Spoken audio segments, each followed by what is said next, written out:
कोल्हापुरातील संयुक्त उत्तरेश्वर पेठ मंडळाच्या वतीनं दरवर्षी शिवजयंती उत्सव सोहळा मोठ्या उत्साहात साजरा करण्यात येतो।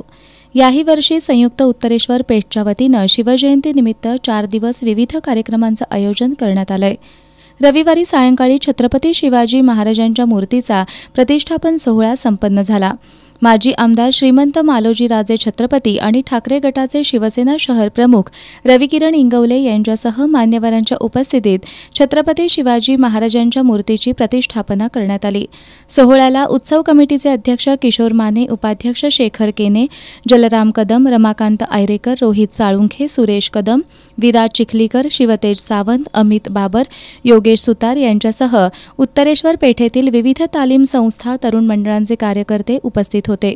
बुधवारी या उत्सवात ज्येष्ठ नागरिकांचा सत्कार केला जाणार असून गुरुवारी सकाळी 10:10 शिवजन्मकाळ सोहळा संपन्न होणार आहे। गुरुवारी सायंकाळी 4 वाजता शिवप्रतिमेची भव्य मिरवणूक काढण्यात येणार आहे।